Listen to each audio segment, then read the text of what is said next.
A young guy of about 20 falls rapidly from a cliff, accompanied by a loud scream and predatory glances from those who pushed him. Two men in black suits and sunglasses are talking to each other about the execution of the order.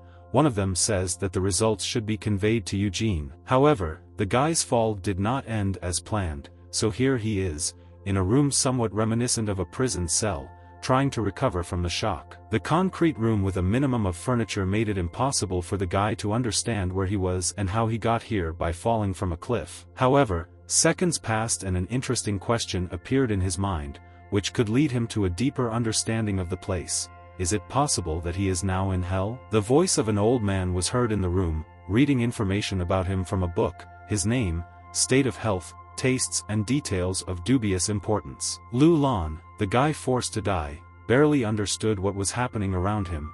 He asked the man who he was. The old man in archaic robes identified himself as Ben Xian, guardian of the heavenly prison. Lu Lan looked at the guardian, barely understanding what was happening and who was in front of him, so he only questioningly repeated Ben Xian's title. The guardian explains that all gods and similar creatures who have committed a certain crime must pass through it, and now Lu Lan will perform a similar role as a sentry monitoring the heavenly prison. The guy enthusiastically began to ask about the amazing profession, wondering if he would be able to stay in heaven after this and how exactly he would be arranged. Ben Xian noted somewhat irritably that Lu was asking too many questions, and besides, renting a place in heaven was too expensive for his dreams to come true. In the end, the sentry adds that if this problem had not existed, the gods with all their retinues would have long ago moved to the outside world. The custodian also says that Lu simply happened to be in the right place at the right time when the new prison was just completed and awaiting new workers. However, the guy does not abandon his naivety and continues to dreamily ask about insurance,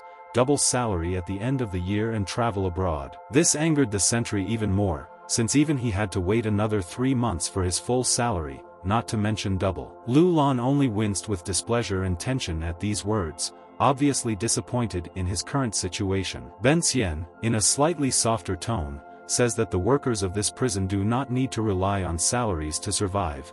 Here they are ruled by heaven itself. According to the sentry, even Daluo Jingxian himself, an immortal god according to the highest planes of the universe, would remain silent in this prison, not daring to break its rules. In such conditions, all prison workers must maintain a balance and treat prisoners in such a way as to get the greatest benefit from them for themselves, to which Lu Lan agrees. The guard gives the guy a small green souvenir with a hole inside, saying that this is a thing that protects the entire prison. If the owner of this thing, now Lu Lan, directs his consciousness into it, he will be able to control everything that exists in this prison. Ben Xian remembered that the new employee was mortal, and therefore thought about what exactly was necessary for his successful work in this prison. Eventually, the sentry gives Lu an orb that glows with gold and white light and says that with this orb, the guy will be able to communicate with the gods. He also adds that depending on his luck, Lu Lan himself can transcend his human nature and achieve divine status. The guy just looks at this sphere in fascination.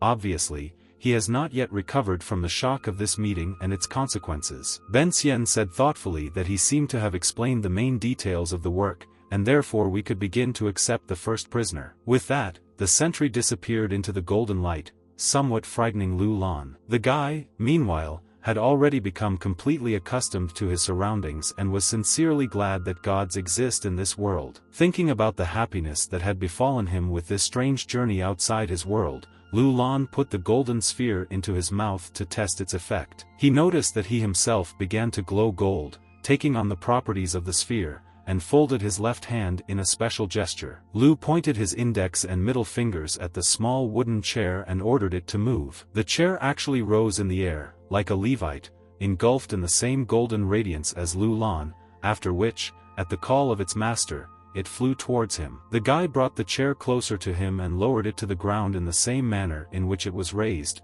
after which he happily noted that everything worked as it should. After his first magical triumph, Lu Lan decided to rest, realizing that there was still a lot of time before the first prisoner appeared. However, as soon as he sat down, Ben Xian's voice sounded, ordering him to begin his work now. With the clanging of iron shackles on his feet, the first prisoner appeared, accompanied by a sentry. Guang Yaozi, a majestic god who lived for over 500 years, was now condemned for making advances toward a married woman. This god disgraced heaven with his crime, and therefore was sentenced to 6 months in prison. Lu Lan couldn't hide his tension, thinking that his first prisoner was someone as important as a 500-year-old god. Ben Xian hit the guy on the head with the court book, saying that it contains all the information about the prisoner and now it is under Lu's control. The new sentry looks in different directions in confusion, asking what he should do next. However, where Ben Xian should have stood there was complete emptiness. The old guard simply disappeared,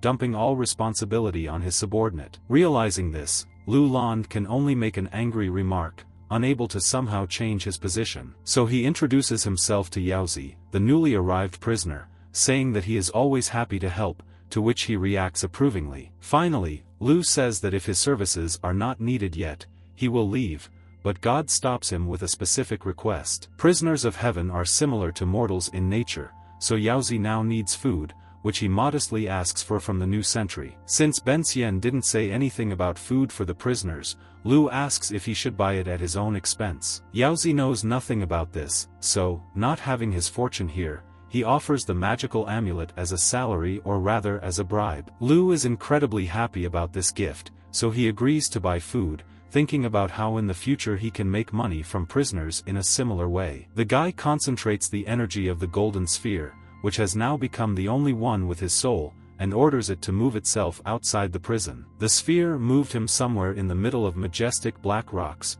shrouded in fog and clouds. Lu Lan can't help but remark on the beauty of the place, commenting that the gods obviously created this beautiful feng shui treasure. However, he thinks that, despite the beauty, it is unlikely that any adequate supply of food can be found in this wild place. So the guy decides to get out of this place, and since the usual paths are not visible here, he has to climb the rocks. Surprisingly to himself, he does it quite quickly and deftly, as if he had learned this from an early age. After reaching a certain peak, Lu wonders if this new ability is an effect caused by his connection with the sphere. Realizing that this is most likely the reason for his such growth in strength, he rejoices in the fact that he is no longer physically weak. Soon, a red, expensive car drives past Lu, on which he pins his hopes of getting to civilization. The woman driving the car turns to Lu with a little tension, thinking that all is not well with him if he is lying here on the road. However, something attracts her attention to Lu,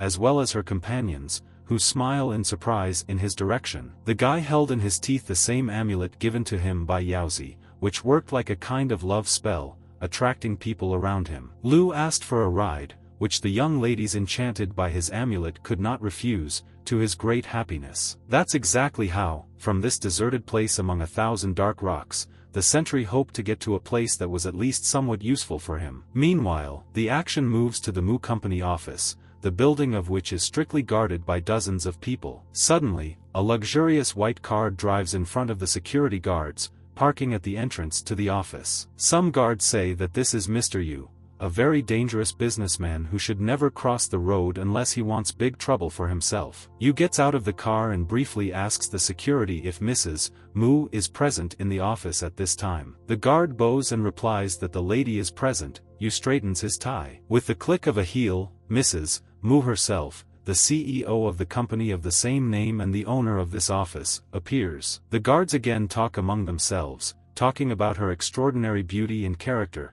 even remembering that marrying her is like a blessing for 8 subsequent generations. The girl irritably turns to Yu, asking why he decided to block the entrance to her office. However, Mr. Yu ignored this question and only showered Mu with compliments and loving glances. With a wave of his hand, the guards opened the trunk of his car, filled to the brim with fresh roses, the only flowers, according to Yu, worthy of Mu Xuejin's beauty. He wrapped a dozen of these flowers in special paper and presented them to Mu, but the girl responded with a half-indifferent, half-irritated expression. In the end, she calmly replied that she was engaged to someone else, and therefore these roses were inappropriate. Yu, in a somewhat menacing and displeased manner, grabbed her hand, declaring that her engagement was not valid. Holding Xuejing's hand, he accuses the girl that her relationship with Lu Lan was false, a pure political move, and now that he is dead, nothing can stop you. The girl looked at security chiefly coldly and ordered him to force Mr. Yu to leave this place. However, the old chief suddenly fell to the ground, trembling and claiming that he had convulsions and could not carry out the order. He thinks that no matter what side he takes,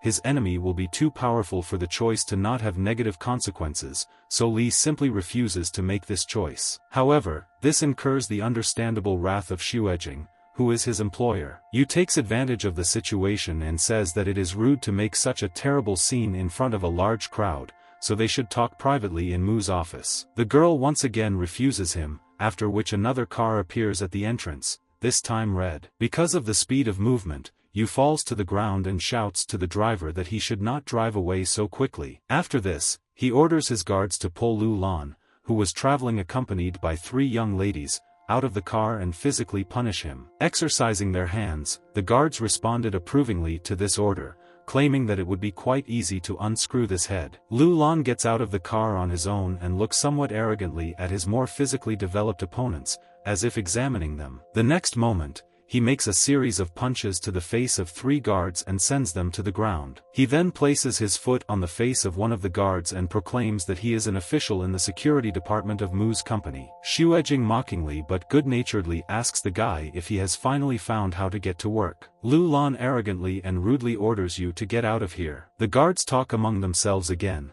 surprised that someone dares to speak in a similar tone to Yu, predicting almost the death of the guy. Yu himself looks at Lu in horror, thinking that he must be long dead and almost completely expressing this opinion. However, Lu interrupts him, asking what exactly he means, suspecting that he must know something or even be involved in his kidnapping. However, Yu quickly pulls himself together and, straightening his tie, says that Lu's position is now very dubious and not at all what it once was. Now he is no more than a guard, so any of his bravado has no value to Yu. He suggests asking the people around who really has influence in these places, to which the people cheer the Yu family while he himself attacks Lu with his foot. However, he notices what is happening and suddenly grabs his opponent's ankle, blocking the attack. Lu flips his opponent over and lifts him in the air with one hand as if he were nothing at all, throwing out fight remarks. Hearing the desired admission of defeat, the guy throws Yu to the ground, resulting in a loud noise. Yu rises with the help of his bodyguards and speaks angrily to them. He then decides to make a call and orders about 24 people to be sent to Mu's office, not wanting to give up in this strange battle. After this, he turns to Lu, laughing and saying that his death is now purely a matter of time. However, Xuejing and Lu Lan barely react to this, asking if Yu is okay now, which, of course, only increases his anger. Yu angrily addresses the two, as if commanding them to act more humble and polite during his behavior. However, he remains ignored, with Lu even claiming that the whole problem is now resolved and Xuejing can safely return to work. Behind his back, he holds his old love amulet, a gift from Yaoji, deciding to test what effect it will have on Xuejing. The girl comes very close to Lu, so she thinks that Sojing wants to kiss him and is happy about Yaozi's gift. However, she moves even closer to her ear and quietly calls Lu an idiot. After this, Xuejing says that due to all the chaos caused by the clash between Lu and Yu, she will not see quiet work today, and Lu himself wonders why the amulet did not work this time. Meanwhile, a small white bus, painted with hieroglyphs, drives up to the building. Kaoko fighters quickly emerge from it, 24 guys of plump physique, ordered by Yu to achieve the purpose of his visit and revenge due to a lost battle. The main fighter points at Yu and orders all his companions to attack. Armed with bats and clubs, the Kaoko fighters instantly begin their attack on the orders of the head, while Yu remains calm and reserved. Yu, meanwhile, does not understand why the fighters do not directly obey his commands, believing that the chairman's orders are not sufficient to complete his task. A crowd of fighters with batons raised attacks their opponent, whom they see no more than another victim. Lu, somewhat fearfully, asks if anyone can help him at this prospect of a great battle against so many armed men. Xuejing tells him to be as careful as possible, understanding the full scale of the situation. One of the fighters jumps and swings his bat at the terrible Lu, preparing with almost one blow to, if not kill, then at least cripple him. However, he misses with this blow. Lu even seems that his opponent has slowed down for some reason. A few seconds and he finally understands this strange slowdown. Lu attacks the fighter with his leg. He realizes that it was not the fighters around who slowed down their movement, but his unity with the sphere that accelerated his movements due to the stressful situation. With a series of punches, Lu knocks the clubs out of his opponents and smashes their faces with his hands and feet, taking advantage of his new speed. Xuejing watches this in surprise, not understanding how a guy who barely exercises and spends all his free time playing and eating can have such fighting skills. Yu yells at his fighters, annoyedly asking why so many people can't defeat one poor guy, and orders them all to attack him together. The head of Kaoko assures of his professionalism and quickly directs his subordinates to Lu. With a leap, they spread their arms and legs in different directions, planning to simply crush their opponent under the weight of 20 people. However, their plan fails as they all collapse together on top of each other and suffer from the weight of their fellows, complaining of cramps and pains throughout their bodies. Lu just looks in surprise at how such strong fighters found themselves in such a strange situation. He even asks if it is necessary to call an ambulance as a result of this unsuccessful attack,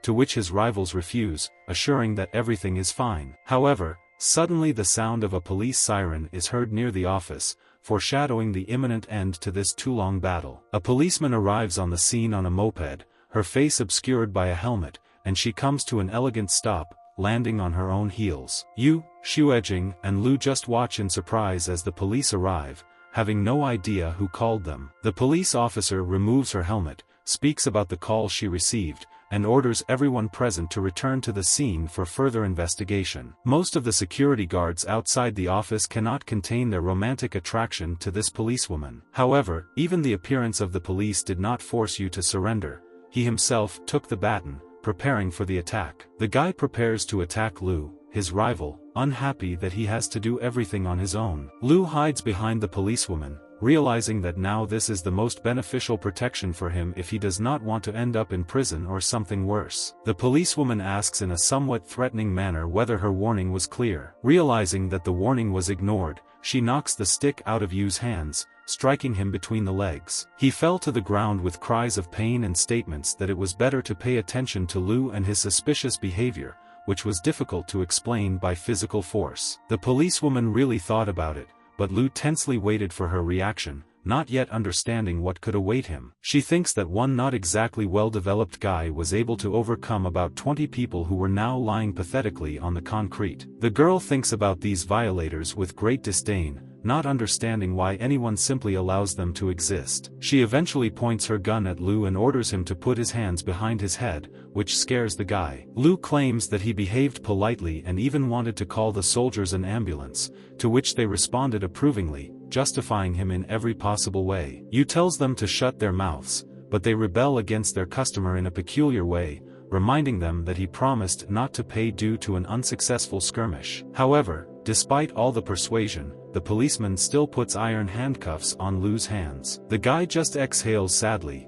accepting such a strange consequence of a situation in which he did not see his fault at all. The police officer also orders everyone present to come with her to the department for further clarification of the circumstances. Yes, Lu Lan ends up in one of the cells of this police station without much opportunity to defend herself. He is trying to get to know his guard. How is it possible that he will be arrested without a protocol or similar procedures? However, he remains essentially ignored. The only answer to him was the sound of the iron bars closing. In the end, the sentry replies that this is an order from the policewoman, who is a certain authority of this department, so Lu is unable to do anything. Surprisingly, the guy himself also cannot resist dreamy romantic thoughts about her. Subsequently, he notices that the souvenir, which is a symbol of the heavenly prison, has begun to shine, which leads him to think about this work of his. He continues to watch the light appearing everywhere in his shirt pocket, wondering what to do. He decides to move to the prison to solve possible problems, and orders the sphere to move him to a place that needs his help. However, strangely, Lu Lan finds himself in the middle of the open sky, rapidly falling to the ground, accompanied by his own scream. In the end, he falls to the ground without much damage to a mysterious woman in an ancient green robe. But he leans over Lu Lan and says that this guard is behaving somewhat strangely. The guy gets up and is confused about who is in front of him. The woman introduces herself as a fairy in the garden in a good-natured tone and says that she belongs to the Inden family. Lu Lan remembers this name from Yaozi's case and can't help but question whether she was the reason the god was imprisoned. In a mournful tone, the fairy replies that Lu somewhat somewhat misunderstands her situation and that she did nothing of the kind. The fairy began her story by saying that she and Yaozi had been dating for a long time, no matter how much they tried to separate them. She says that the love was mutual and strong, but they were not allowed to do much, and that is why Yaozi is now in prison. The fairy says that she ended up here, near the prison, because she wanted to see her lover, who had suffered such misfortunes. With a sad expression on her face, she continues to talk about her hopes that the prison will accept her for a while. Lu Lan couldn't help but wonder how much drama existed in the supreme world of immortal beings. He thinks about how beneficial this visit is for himself, given the strict rules of the prison. Lu voices that there are clear rules for this prison, so inviting a fairy to her would be a violation that the guard would like to avoid. The fairy takes the hint and instantly offers a bribe to the sentry consisting of purple coins, which are a typical celestial currency, and a scroll that can magically teach anyone martial arts. Lu Lan plays coy, but quickly accepts the gifts and agrees to help the fairy. The fairy and the sentry pass through a dark grotto leading to a prison. As soon as the lovers see each other, they fall into embrace. Yaozi asks in surprise how his beloved got here. Lu Lan, meanwhile, examines the scroll handed to him, realizing that this is perhaps the best martial art in the whole world, since it allows him to go beyond the understanding of his opponent. With this, he returns to the human prison, where he must undergo interrogation regarding his run-in with Yuejing Shao. The policewoman enters the interrogation room and assumes a threatening posture as she greets Lu Lan. The guy hardly reacts to her actions, just waiting for something. Naturally, the girl reacts with anger, ordering the interrogation to begin and that Lu Lan must cooperate during such trials. He still shows no signs of life, just sitting at the table with his hands folded. The policewoman yells at prisoner Lu, telling him to stop playing games and cooperate with her right now. Subsequently, in a calmer tone, she says that his time for a decision has been exhausted and stretches her hand. The policewoman swings at the prisoner, trying to bring him to his senses in this way. She points her hand at Lu's face, attempting to deliver a typical blow for such occasions. However, suddenly the girl notices a strange change in the guy, and is unable to contain her surprise. Lu Lan seems to actually wake up and instantly blocks the blow, as if this was exactly what was necessary for him to come to his senses. He half-jokingly asks the officer if she is trying to torture her suspects in such an environment. The girl removes her hand and with an arrogant expression orders the interrogation to finally begin. The officer asks the typical background information about Lu Lan's name, age, and his position as vice director of Mu's security department. Having learned all this, she moves on to the main question of the interrogation. How was a guard of such rank surrounded by 20 professional fighters and not even wounded? Lu Lan replies that if he won this fight against the Kaoko fighters so easily, then perhaps the fighters themselves were not so professional. The officer angrily squeezed the pen in her hand, not wanting to take such an obvious lie on faith. She decides that if Lu Lan thinks he is so strong, let him prove it in a duel with her. Lu Lan agrees to this challenge, but in a somewhat dismissive manner asks not to hit him in the face or legs. The police officer reacted in anger to such bravado, preparing to destroy her opponent. The officer decides to attack with her foot and swings sharply at Lu Lan from a position resembling a vertical split. However, the guy easily avoids this blow due to his super powerful speed, which he is now completely accustomed to. The officer's foot hits the concrete floor, significantly injuring her. The policeman looks at his rival suspiciously, thinking about how he was able to avoid her attack. She makes another attack, this time to the chest, but Lu still dodges, tilting her torso below the trajectory of her opponent's blow. The next attack was aimed at the face, but it was also avoided, who was moving too fast for the policeman. After 5 minutes and about 100 similar blows, not one of which reached its target, the officer somewhat tiredly caught her breath, at the same time trying to understand how this was possible. Eventually, she tells Lu Lan that if he doesn't attack, she will accuse him of attacking the police. The opponent only asks with an incomprehensible look why even if he does not hit her, she will still condemn him as an attacker. The girl orders him to show her real skills and makes another attack to the chest, which Lu Lan habitually dodges. However, in addition, he also carries out his attack by hitting the officer's legs, causing her to lose her balance. This actually happens. With the sound of amazement from this attack, the girl lost her balance. Falling towards her opponent, she notes that Lu Lan still dared to attack the police representative. Trying to help her minimize the damage, the guy held her as she fell, however, unfortunately, he grabbed the officer by the chest, keeping her balanced. Of course, such a situation forced the girl to swing at Lu Lan with an order to remove her hands. The guy, as if not understanding what was wrong in this situation, somewhat irritably decides to let his rival go. However, this causes her to fall directly onto Lu Lan, significantly closing the distance between the two, only making the situation worse. And as if this were not enough, the officer hits her lips against the guy's lips as if in a kiss. Of course, the girl reacts accordingly and kicks Lu Lan between the legs as a response to the lewd actions. He screams loudly from painful shock,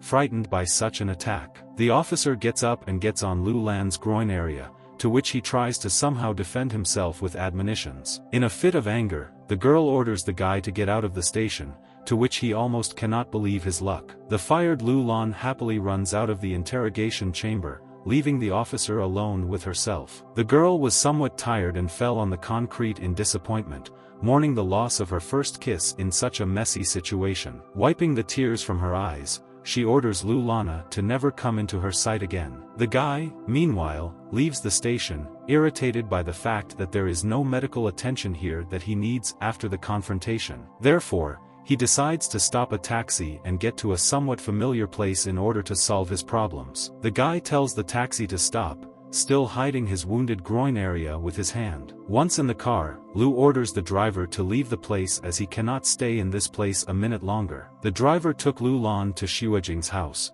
where he lived as her fiancé and colleague. The guy can barely control himself, still holding his wounded groin and saying that he can't hold back anymore. He sees that the house seems empty, so Xuejing most likely did not return, being very late at work. Realizing that he is probably alone, Lu Lan opens the front door wide and enters the house. First of all, the guy quickly and cheerfully runs to the toilet to deal with the consequences of the collision. Thinking he was alone, Lu Lan closed the toilet door with a loud sound. However, his theories were not confirmed and Xuejing was still at home, and hearing this sound of the door, she went down to check that it was Lu who had come. The girl sat down on one of the sofas in the living room and thought that when she came home after this terrible day, she completely forgot to pick up her fiancé. Subsequently, a strange sound could be heard from one of the rooms, which aroused some suspicion in Xuejing. The girl returned and saw that the sounds were coming from the toilet, which alarmed her even more. However, one glance through the translucent toilet door was enough to understand what was happening. Xuejing saw Lu sitting on the toilet in a certain position in which the assumption that he was masturbating was most obvious. She decided to pick up a baseball bat and teach her fiancé a lesson for such things. Xuejing prepared her bat for attack and wondered if Lu had any dying wishes. Lu Lan himself, unsuspectingly, received the phone to gain some inspiration for his activities. The next moment the girl opens, or rather knocks down, the toilet door. Of course, Lu Lan can't react to this with any feeling other than shock, even dropping his phone to the floor. And yes, Xuejing dealt several moderate blows as some form of punishment for Lu's sins. After some time, when the emotions of both were not at such a peak, Xuejing reminds Lu that their engagement is nothing more than a political move and the boundaries between them should remain. The beaten Lu Lan nods his head and tries to tell the girl that everything is not as it seems. Xuejing does not understand what exactly could be understood not so much in this incident as Lu continued to clumsily make excuses. Realizing that talking to him would not bring the slightest progress, the girl sent Lu to his room, threatening him with the loss of his job and housing if a similar situation happened again. Lu Lan agrees and goes to his room, mentally remembering how Yaozi's amulet did not change anything in this situation. The girl only watched irritably, still unable to let go of the emotions from this incident. At Mu Xuejing's house, night had finally arrived, illuminated by the full moon. Lu Lan lay gloomily in his bed and recalled his distant past with dissatisfaction. It was really something special to remember in comparison with his current dubious social status, from which only his new strength is salvation. The times when he was so rich that he could throw money away and be constantly surrounded by pleasant company. Times when the most famous families, like the Seimu, bowed to his success and wealth. However, Lu Lan decided that thinking about it would lead to nothing, and besides, he shouldn't be late for the first day of his new job. Suddenly he remembered that Guan Yaozi was still waiting for him in the heavenly prison, waiting for food. The guy decided not to waste time and immediately ordered the sphere to move him to prison. Lu Lan presented several dishes in front of Yaoji and wanted to apologize for certain things in the past. On a small table there was wine, grilled chicken, a specific meat dish and a side dish with vegetables. The guy did apologize for not being able to provide food for the prisoner in the past, over the past 2 days. Yaozi was obviously quite exhausted and hungry, so his expression was appropriate. The grilled chicken looked especially juicy and tasty to him after a certain period of fasting. It seemed that just the smell of the dishes that he saw could drive God crazy and save him from hunger. Yaozi turns to the guard and says that this is too modest a statement, and he has been in prison with much worse conditions. With this, as if proclaiming some kind of toast, or here rather as a symbol of mutual understanding, the god and the sentry clinked their glasses. Lu Lan, in turn, replied that this was too much praise for him, and he was just doing his job. After a rather long walk, Yaoji compliments Lu, saying that he is the best sentry he has seen, but he must warn the guy about something. God states that Lu may now feel as if he has surpassed all possible limits, but in reality he is not far along the path to immortality. Of course, Lu was somewhat tensed by this statement, since he thought of himself as untouched now. With that,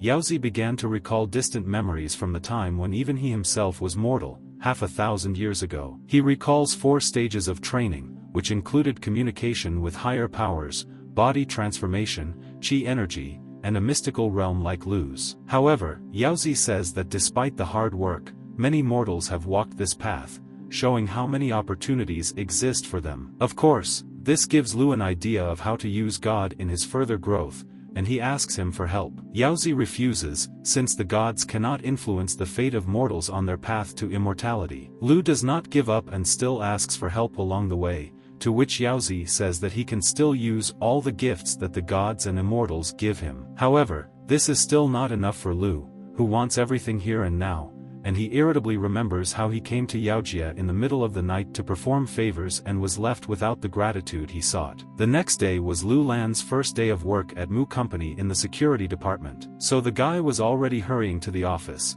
putting on his jacket as he went. At the reception desk, one of the company's employees told Lu that he had to attend a meeting in the conference room. The next moment, she talks with her colleague about how this meeting should only be for management, so what Lu will do there is unclear. Lu looked at his watch, which read exactly 9 minutes, and knew it was on time. He rather pathetically opened the door of the conference room and loudly greeted the company management. However, everyone present greeted him only with silence and amazed looks. The management talks among themselves about how everyone should arrive 15 minutes before the meeting and that the president hates being late. One of the leaders addressed Lu Lan by name, asking who gave him, a hired security guard, the right to enter the conference room. This leader also approaches Xuejing and apologizes for the incident caused by Lu, saying that he has not yet been trained. Madame Mu orders everyone to sit down and finally begin the conference. The leader nods approvingly and says that he will bring Lu Lan out at that very moment, having prepared everything for the meeting. To the surprise of everyone present, Xuejing replies that she meant that everyone should sit down, including Lu Lan. The president announces the beginning of the meeting, and the leadership is shocked by the appearance of a simple security guard at this meeting. She also looks at Lu and reminds him to sit down, to which the guy obeys. The leader who wanted to take Lu out now felt as if the guard himself had disgraced him in front of the president. First of all, the president reports that due to security director Li's passivity in his work, she must elect a new candidate for this position. Management talks among themselves, divided on whether this decision is negative or positive. Assessing the company's operating circumstances, they decided to welcome the most likely candidate for the position, Vice Director Chu, who was trying to bring Lu out. Chu, of course, rejoiced at this opportunity, already dreaming of prestige and all the wonderful consequences of such a high position. The president dramatically began the proclamation of the new chairman of the security department, pausing before the name of the new leader. To the surprise of everyone present, it turned out to be Lu Lan, which most likely was assessed by them as a dubious decision. However, of course, this was a great joy for Lu himself, for whom such a high position at the beginning of his career was a purely positive change. He bows to everyone present, saying that it is an honor to work among people. A few hours later, the meeting of the management of the Mu Company ended and everyone moved on to their own affairs. However, Mr. Chu had a certain plan for the new head of the security, so he called Lu Lan to talk. He introduces himself as Chu Mingcheng and offers the new employee a tour of the company office. The two men shake hands in a polite manner, but their mutual dislike is immediately apparent. Chu thinks that Lu Lan got the position because of nepotism, so it will be easy to throw him out of the job. The guy reacts almost emotionally, but approvingly, to Chu's polite words. The vice director, meanwhile, informs his subordinates that Lu Lan is inexperienced and incompetent. Chu and the new head enter the wing where the security department is located. The chat in which Chu wrote strongly supports the idea of scaring Lu Lan away from this position. At the entrance to the department, you can hear a big commotion among the workers. Chu lets the new one head first. The door opens with a creak, as if someone had set a trap for whoever was about to enter. Lu Lan skillfully dodged the effect of this trap, whatever it was. Subsequently, the guy comments to Chiuyu about someone not cleaning up, to which he responds with barely hidden displeasure. Employees of the department were sitting at the table with cigarettes in their mouths and playing mahjong, when one of them asked why no one knocked at the entrance. Subsequently, the man stood up and pushed Lu Lan hard. He asked what he was looking at and ordered the door to the department to be closed. Lu Lan asked the staff or just bandits with a somewhat threatening look. Chu says the security department is one of the most difficult to manage because everyone here only listens to the physically and mentally strong bosses. Lu Lan asks that if they are so disturbing to everyone around them, then why do they still have their positions? Subsequently, he orders everyone to clean up all the mess in the office in half an hour, and if nothing has been done when he returns, then everyone will be fired. Chu Mingchen and some of the security staff were frightened by such a threat. However, the person who addressed him at the beginning had an indifferent expression and wanted to speak with a new head. He asks how such a guy, under 30, with no experience, can be their head. The husband asks the chairman's professional competencies, whether he has undergone military training, and whether he knows how to act in emergency situations. Chu Mingchen notes that this man, Dahu, chose a good strategy to influence Lu Lan. Finally, Dahu asks how Lu Lan is going to manage the entire company's security without professional knowledge and physical ability. With that, the security department quietly mocked Lu Lan. However, the guy was ready for such a challenge and proposed a rooftop duel. The man was surprised by this initiative, but did not refuse. Chu added that Daha has experience as a special forces soldier. People gradually began to gather around the two rivals, wanting to see how the new head could lose to their longtime favorite. The president also appeared among the crowd, carefully watching Lu Lan's actions. In preparation for the battle, Daha tore his shirt, telling Lu that his attacks might be too strong for him. The guy was not afraid and encouraged his opponent to attack. The roofs began to attack, but according to the familiar strategy, Lu Lan skillfully dodged all attacks. The man mocks his constant avoidance of being hit, but still admits that Lu is quite fast. Realizing that it's time, the guy finally gets ready to carry out his attack, while dodging the roof's fists. He strikes deeply into the opponent's chest, saying that this is his first in a series of subsequent strikes. Roofs looks at Lu in anger, not understanding how he could allow this to happen. Lu thinks that the power that gave him speed can also imitate the techniques of his opponents. So with this knowledge, he uses this power, star changing, for his next attack. The attack works and Lu Lan smashes his opponent's face. The roof falls shamefully to the floor, recognizing the victory of the new head of the security department. Lu Lan, in turn, appeals to other department employees, encouraging them to attack him as well, but they refuse, recognizing his strength. One of the guards even brings a folding chair so Lu can rest. Chu states that from now on, all workers will truly consider the new chairman to be their true master. Finally, President Mu emerges from the crowd and asks Lu what is going on here in the middle of the workday. All those gathered instantly ran to their workplaces, frightened by fines for bad behavior. Xuejing can't help but notice about himself that Lu Lan really knows how to fight. However, in the next moment, she cannot believe her own words that she considers him at least somewhat competent. Therefore, the action moves again, to the security department, where Lu Lan has now won his position in front of his subordinates. At his desk, the guy dreamily thinks about how invulnerable he is and that now, with bribes from the heavenly prison, the path to a rich past is guaranteed. He also mentions that Ben Xian talked about the possibility of achieving divine rank, which could help him in love. However, he is distracted from his dream by pain in his stomach, about which he complains to himself. In the end, Lu has to run to the toilet in panic and beg her stomach not to grumble so much. Lu Lan loudly closes the toilet door behind him and sits peacefully on the toilet. He says that he feels calm, but there is something that confuses him. In Lu's booth, a large girl with a dog stood right in front of him and looked straight at him. The girl covered her nose so as not to smell this place, commenting that the sentry probably lives here. The dog, meanwhile, is talking to the girl about how if they had not missed the bureaucratic points, they would not have found themselves in such a situation now. Lu Lan, still confused about the situation, tells the two to get out of the booth and not bother him. Clearing her throat, the girl in a solemn tone orders Lu to keep order. She easily places the dog on the ground, where you can see an interesting medallion. After that, like Ben Xian, she reads out the court book of this little dog, Howling Heavenly Dog, with its crimes and punishment. Lu Lan looks at this as a stupid joke, not understanding how such a creature can be condemned. After a while, he dreams of how he can win Mu Xuejing's heart even without a love amulet. In this dream, Xuejing asks Lu to show her the purple heavenly coins, to which he happily agrees. However, the girl uses them solely to later join the highest circles of heaven, laughing at Lu's romantic attempts. In the end, the president herself notices him in this dream, barely restraining herself from the desire to free him. Xuejing thinks about how this guy dares to sleep at work, and even dream about her in these dreams. In a disdainful tone, Howling Heavenly Dog addresses Lu Lan, ordering him to bring him food. The guy is carrying a whole cart of different things for the dog under his pompous comments and threats. Lu Lan tries to hide his anger and be restrained and calm. The dog is accustomed to being surrounded by various dishes,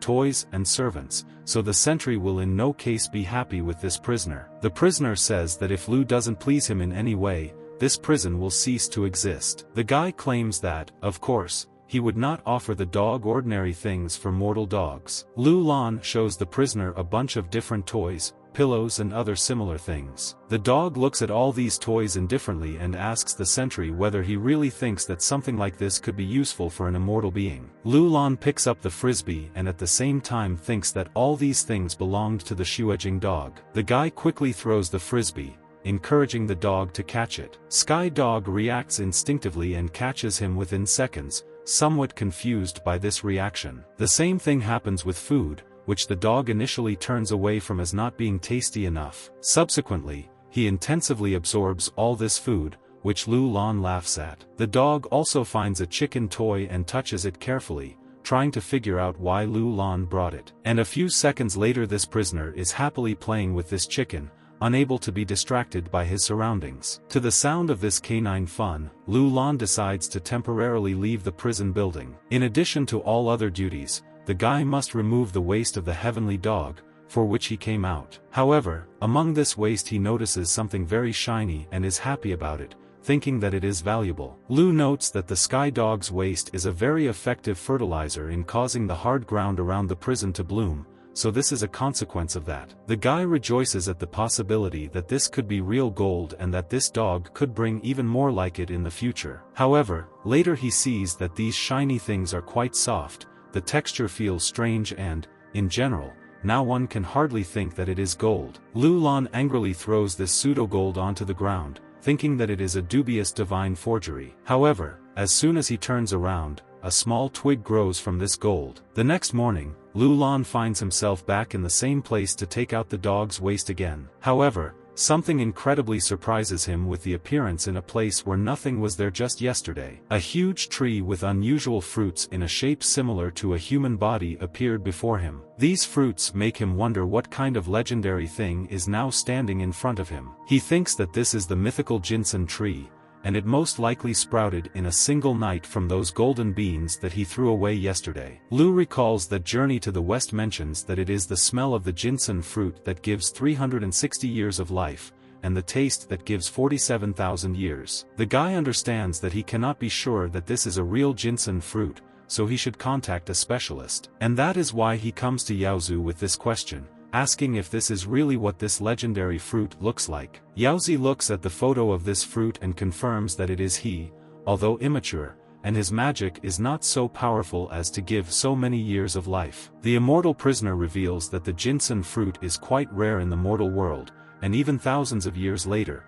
trees may not produce the fruit. He also adds that in its usual form the fetus adds 3 years to life, but in the form of a special sphere this number can increase to 10 years. With this, Yaozi concludes his speech about the legendary fruit. Lu Lan remains openly disappointed with this situation, since the difference between thousands of years and 10 is too great. However, Yaozi warns Lu that if he did somehow obtain these fruits, he should keep them to himself, otherwise he will not survive the next 3 days. The guy is somewhat frightened by such a warning, but at the same time it is not clear to him why this fruit could lead to his death. Yaozi says that such a fruit is incredibly useful for cultivators who are on the verge of life and death or on the verge of a new breakthrough in their teachings. Hearing this, Lu replied that he was not going to take any risks, but in his mind he already wished to find those cultivators to make money from them. The guy then asks how soon the fruit in this photo should become ripe, to which the prisoner replies that it will happen incredibly soon,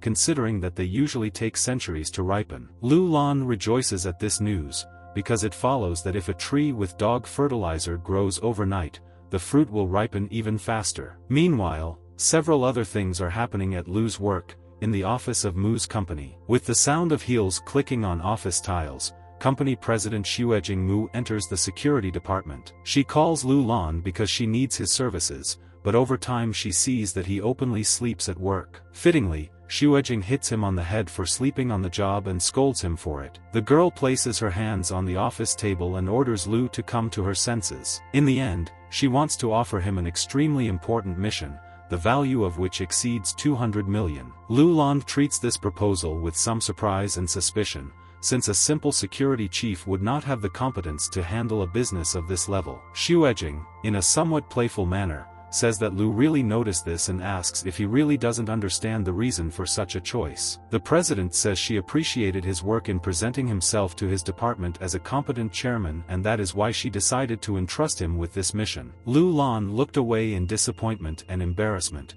thinking that this might be a sign of Xuejing's feelings for him. The president explains that the main essence of the mission is to protect the transport of emeralds mined in the country of M. Lu Lan again repeats that he did not expect such great confidence in himself. To this, the girl replies that she is well acquainted with his work in the security department, so she believes that she can trust him in this mission. In her mind, she says that in order to keep an eye on the old officials of the company, the president placed her people in each department as spies, which includes Lu Lan. In the end, she informs the guy that he will join the transportation tomorrow by flying to him, and leaves the department. The next day, as ordered, Lu Lan arrives by plane to his destination at M.A. International Airport. However, being alone with his thoughts, the guy remembers the other side of his life. Remembering how many things he brought to the heavenly dog, Lu decided that the prison should be in good condition. After half an hour of waiting for the people who were supposed to meet him at the airport, at least according to MS, Mu, Lu Lan began to feel irritated. Then a tall man in a dark suit and sunglasses approached him and grabbed him by the shoulder. Lu Lan thought that these were just some regular taxi drivers who wanted to give him a ride somewhere at exorbitant prices, and reacted accordingly. A man in a suit approached him and asked if he was the caretaker from Mu's company, who was supposed to arrive around this time. The guy finally noticed the security guard's badge on his suit and realized who he was really dealing with. He changed his tone to a more friendly one and introduced himself as the head of the security department of Mu Company. However, the guard turned his back on him, simply introducing himself as Zhao Shanling and asking why the company had sent a newcomer. Surprisingly, Lu Lan restrained his anger and did not try to demonstrate his physical abilities in response. Zhao openly says that he manages the entire process of transporting emeralds and hopes that Lu will not become ballast for them along the way. The guy again answers rather reservedly, not wanting to cause chaos on such an important mission. And now they were finally on the road from the emerald mine to the airport to ensure the smooth transportation of goods. Zhao rightfully tells his subordinates that everything is calm and they just need to deliver the goods to the airport, after which the mission will be completed. However, the next moment he hears an explosion nearby, causing Zhao and his companion to panic. Obviously, the carriers were ambushed and now they are faced with all the chaos of this situation. The Zhao guards at the head take out their rifles and, with gas masks already on, prepare for defense. However, Zhao subsequently notices that their rivals are armed, if not better, then definitely no worse, and the battle will be bloody. Shots are heard and several subordinate guards fall to the ground, killed by enemy rifles. Zhao looks around the battlefield, covered in explosions and dead bodies, and cannot get over the shock. The guard realizes that he is unable to protect the cargo because the attackers are too strong. Lu Lan is also in shock, although a little more mild, not understanding what kind of attackers can afford such powerful weapons. He asks Zhao, who has just arrived, who knew the information about the transportation of emeralds in this place and whether they have any plan for this case. Zhao takes off his mask and screams in panic, claiming that he barely understands where all these attackers came from. Lu Lan sees that the attackers are quite professional in targeting the limbs of the guards in order to weaken, but not kill. Zhao Shanliang hears that the attackers promise to leave all the carriers alive if they surrender their weapons, which the guard is quite willing to do. Lu Lan is unable to understand such a step, either not trusting the attackers, or considering it cowardice. Zhao claims that survival is the most important thing in the interests of his team. He does not want to lose his brothers, so he believes it is right to show up now. The guard comes out unarmed to the attackers and throws the weapon in front of him, speaking in such a way that it seems. Lu Lan mentally says how unreliable these guards are for such an operation. Meanwhile, the attackers tie up Zhao Shanliang along with members of his command, while confiscating their weapons. The head of the attackers says that everything is clear and orders his subordinates to make sure that the prisoners are unconscious and to take them along with their cars. After some time, these attackers stopped and rested peacefully while they had the opportunity. Lu Lan, meanwhile, cursed Zhao Shanliang for giving up, and he was now forced to sit in ambush under one of the cars. He waits for a certain moment to attack the head of this gang, planning to cause chaos in the camp. And now the moment has come for Lu's expected revenge on these attackers. With the extraordinary speed of his changing stars, a special force, the guy found himself immediately behind the head, peacefully rewriting the presence of the cargo. Lu Lan decides to put Yaozi's love amulet in the back pocket of this bandit's pants to wreak havoc in the camp. The only thing his head notices is the strange breath of wind in his direction, not understanding where it came from here. Quickly dismissing these thoughts as unimportant, he returned to camp, reporting that he had checked all the cargo. And at that moment, surrounded by many people, the amulet began to glow and bring Lu Lan's plan into reality. Of course, now the guys from this gang looked at their boss with loving eyes, discussing his beauty. He just covered himself with his hands, not understanding what happened to his brothers so that they would start talking about such things. However, they only continued to look at him with loving eyes,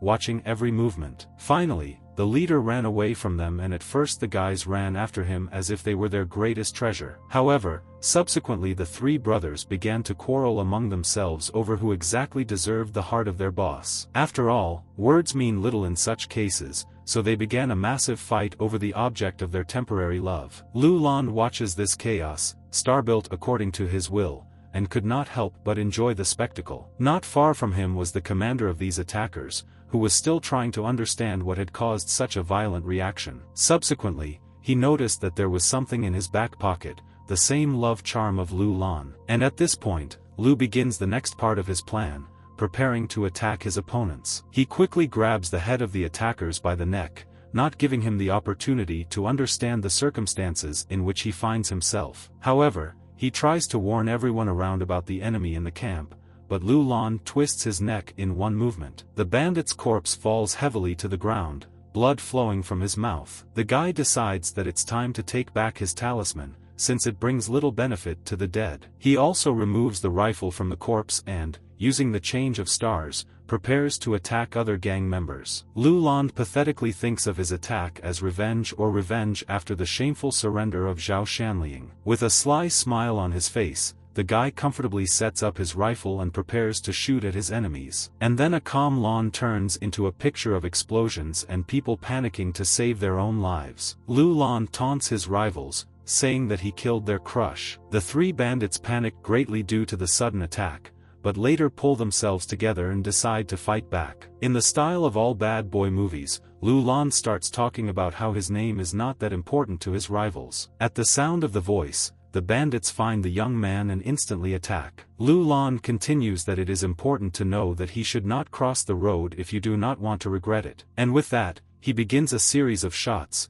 the first of which is aimed at the shoulder, knocking one of the bandits down. The next shot hits Lu Lan in the leg, also knocking the enemy to the ground. And so he shoots until all three lie either exhausted or dead in the middle of a recently peaceful clearing. Then he comes closer to the bandit camp and knocks down another fighter. However, of course, there are still many of them here, and they are talking among themselves, not understanding how Lu Lan can move quickly and shoot at the same time. In a dramatic manner, the guy seems to invite all the other fighters to try to resist him and his super-powerful powers. Lu Lan's rivals screamed for mercy, but in his new warlike nature, Lu Lan did not consider mercy an important value. Meanwhile, Zhao Shanling regains consciousness, having heard the gunshots, but still not understanding the overall situation. In front of him, he sees several corpses of bandits and even more horribly theorizes about what could have happened. Zhao thinks that reinforcements could arrive and start a new fight, or that the bandits themselves could not share something among themselves. Finally, he sees Lu Lan holding the corpse of one of the bandits in his hand, and asks himself if it is possible that it was Lu who killed all the bandits with his own hands. The guy himself notices that Zhao has woken up and tells him that he has sorted everything out and the emeralds are safe. Zhao is incredibly amazed that Lu was able to cope with so many enemies, to which he modestly replies that if something had gone wrong, he himself would have suffered. Lu unties the bodyguard, who still cannot hide his delight and obviously wants to smooth out the first impression of himself. The guy once again remembers that despite his physical invulnerability, if something really happened to the emeralds, serious consequences would await him from Shuejing. Suddenly, Zhao's expression changes from friendly to fearful. The man tried to warn Lu about the danger. The guy immediately understood what he was talking about and said dissatisfiedly that he had allowed himself to be distracted. One of the bandits, this time wearing a strange grayish mask, pointed a pistol at his head. Lu Lan stood up and raised his hands in front of the new attacker, pretending to appear. This bandit tilted his head in a somewhat playful manner and sent Lu to hell as he prepared to fire a shot. Zhao could not contain his own emotion and shouted the name of his savior in the hope of somehow returning him to reality. Lu Lan, meanwhile, with a slight smile on his face, was preparing to use his powerful powers. In a moment, he was behind the attacker and moved his hand so that he shot into the sky. The attacker jumped away from Lu to a safe distance, but still could not understand how exactly he ended up behind him in the blink of an eye. Not wanting to think too much about it, the bandit decided that it was just a coincidence and began shooting at his opponent. However, Lu Lan again, traditionally for himself, dodged each ball without difficulty. The masked bandit watched this tensely, not understanding how a person could move faster than the balls. Eventually, his gun runs out of bullets, so he decides to flee the battlefield. However, he is unable to escape far. Lu Lan fires a shot at the back of his knees. The bandit, exhausted from the wound and the skirmish, falls helplessly to the ground, here and there trembling with fear or cold. And so, Lu Lan puts a gun to his opponent's head, haughtily asking him if he really thought he could win. The guy then decides to take off his mask and look at the man who had the courage to attack his car. Under the mask one could see the tense face of an ordinary middle-aged man with barely noticeable stubble. However, Lu Lan recognizes this face from his ancient past, and looks at the bandit with horror and anger. He recalls that it was the head of one of the debt firms who forced his father to pay off the false debt. Angered by the memories of the past, Lu puts a gun to his face and demands to know who he works for and why he is there. However, he replies with a sly smile that he will not say anything, even if he faces death. Lu Lan shoots the bandit in the forehead, wondering who he can protect so jealously that he is ready to die. The next day, in the office of Mu's companies, the guy informs the president that on their way they experienced clashes with bandits who were trying to seize the emeralds, but the problem was solved. Shuejing asks Lu Lan to tell him exactly how he solved the problem with the bandits, realizing that he had no help at all. The guy replies that his work process is a secret and he works for the result, trying to distract the president from his personal drama. Suddenly, the same sphere shone in the area of Lu Lan's chest, signaling the need for his presence in the heavenly prison. The guy covered his chest with his hand, trying to hide the glow from the president, mentally cursing the fact that the sphere shone at such an inconvenient moment for him. With that, he quickly ran out of the room, lying to Shuejing about having to do some kind of inspection. The girl just looked worriedly at the suddenly disappeared subordinate, asking herself whether she really saw some kind of light in the pocket of his jacket. Lu Lan ran out into a deserted corridor and, looking around, made sure that no one could see him now. Realizing this, he freely commands the sphere to transport him to a celestial prison. In the midst of cloudy clouds, he sees the sentry Ben Xian with a new prisoner, whom he greets warmly, but he quickly interrupts and orders him to get on with his work. Lu Lan sarcastically claims that he missed his boss and wonders what crime was committed this time. He finally got a chance to get a good look at his new prisoner. He was a short man in a stereotypical chef's outfit. In his court book, he was introduced as Zhu Dachang, the head chef of the Imperial Dining Hall, and was convicted of violating food preparation regulations during an important feast. At this moment, Ben Xian disappears from prison, once again shifting all responsibility for the prisoner onto his subordinate. Lu Lan at this time turns to the new prisoner, asking what he can do for him.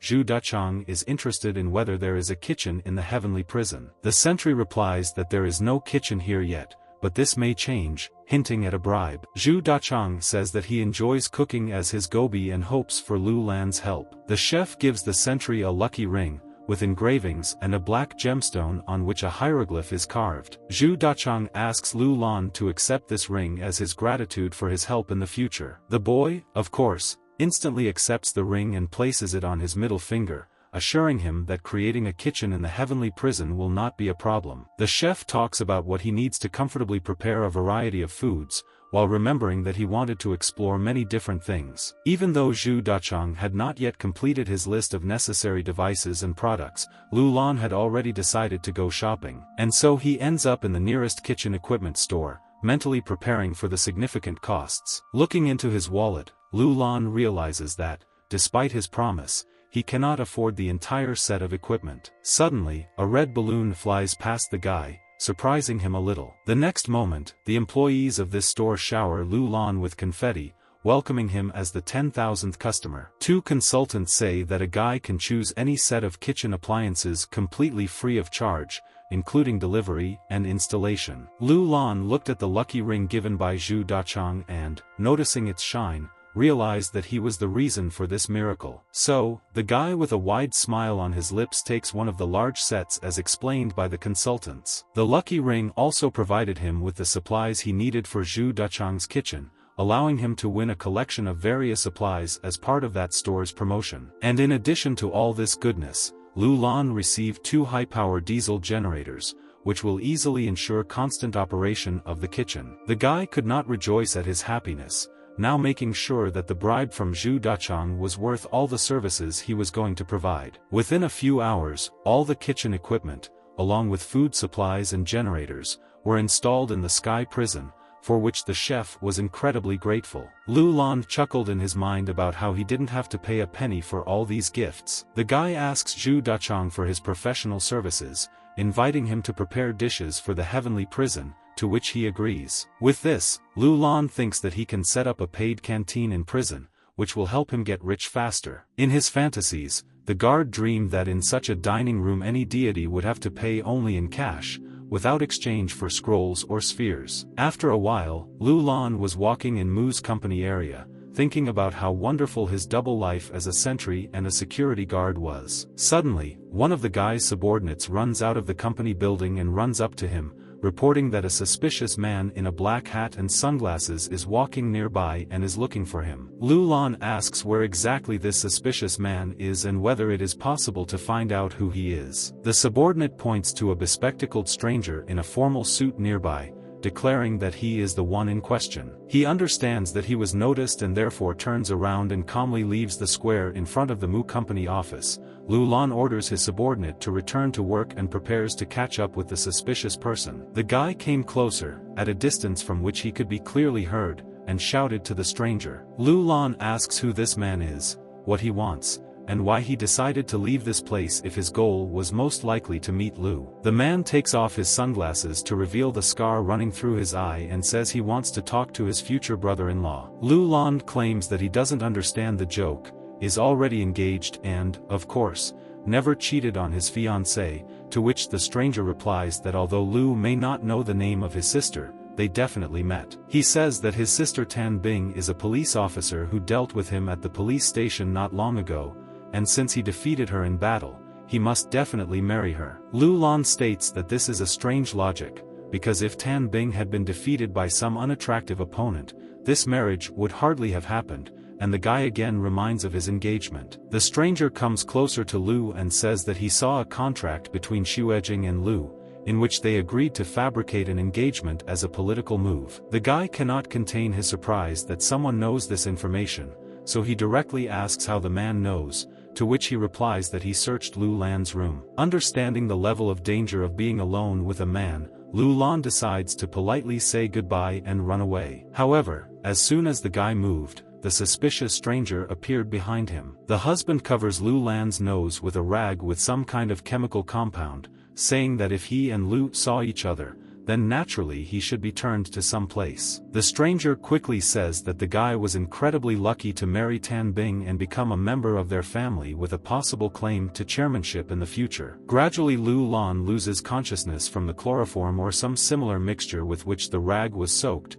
The last thing he sees in front of him is the stranger's glasses. Soon he tries to open his eyes, apparently after a long sleep as a result of the action of chloroform, but he does not manage to finally come to himself immediately. Lu Lan smells a strange sweet smell near him and tries to figure out where it might be coming from. Finally he opens his eyes and is faced with a large woman's breasts covered with a dark red blanket, still unable to understand the situation in which he finds himself. And then Lu Lan finally screams, realizing that he is in bed with Tan Bing, who also has no clothes on, which leads him to certain assumptions about what could have happened between them. In the end, he finally comes to his senses and, in a somewhat panicked state, tries to understand how exactly he ended up in this state. Lu Lan is trying to figure out where he is, how he ended up in the same bed with Tan Bing, and whether her brother, Tan Feng, the same stranger he met recently, could be involved in this. However, he didn't have much time to think as the police officer finally woke up, also barely understanding the situation she found herself in. The girl looks at Lu Lan in surprise, but the guy, knowing Tan Bing's character, immediately tries to justify himself to her. The officer demands an immediate explanation of the whole situation, and if the guy lies, she threatens to put him in prison, where, according to her, he belongs. However, Lu Lan claims that he also needs an explanation from her, suggesting that it is Tan Bing's fault that they ended up in this situation, even threatening to sue her. The girl is shocked by the guy's accusations, because, despite her hot temper, she would never commit such crimes. In a dramatic manner, Lu Lan says that Tan Bing is probably taking revenge for him defeating her in a duel and calls her fighting method savage. He continues to dramatize the whole situation, declaring that he will never cheat on his fiancée of his own free will, which makes the girl shocked. Tan Bing barely understands what exactly Lu Lan is now trying to accuse her of and asks how he can come to such judgments if she barely said anything to him, but the guy does not leave the accusations. The guy decides that now is the time to finally escape from this awkward situation that he didn't find himself in of his own free will, so he grabs his things and runs out of the bedroom. And so he runs away to the heavenly prison, finally telling Tan Bing not to worry too much about his accusations, as if trying to hush up the whole matter and not wanting to see him again. Later after lunch, the girl tries to understand exactly how this whole situation happened, telling her brother about the details. Tan Bing is sincerely frightened that she could have done something criminal against Lu Lan, but Tan Feng stipulates that the purpose of their meeting was, however, as he sees, nothing happened between them. The girl is sincerely shocked that all this was set up by her brother, to which he says that he wanted to help his sister in her romantic conquests and continues by claiming that he admits defeat against Lu Lan. Tan Bing, in a somewhat ashamed and angry tone, says that he should never interfere in her personal life, throwing everything at him that comes to hand. Meanwhile, Lu Lan finally arrives at the heavenly prison on yet another call, wondering along the way what happened this time, a new prisoner or perhaps something more serious. Having reached the main cells of the prison, the sentry sees newly arrived children committing all sorts of outrages towards other prisoners and even his boss Ben Xian. Lu Lan says that he sees not criminals in front of him, but just a bunch of robbers, to which Ben Xian claims that the Jade Emperor sentenced them to a whole year of re-education for numerous crimes. Ben Xian also says that the Emperor allowed strict methods of re-education, again trying in every possible way to transfer this work to his subordinate, bribing him with promises. Lu Lan remembers these promises, exposed to his greed, and says that he is ready to deal with these bandits. The sentry introduces himself to the children, but one of them arrogantly rejects all his claims to leadership, saying that a mere mortal cannot compare with the high divine rank of his family. The guy smiles at this statement, sarcastically saying that he is afraid of the power of a simple child. With one blow, Lu Lan flips through the bench where this arrogant boy was sitting,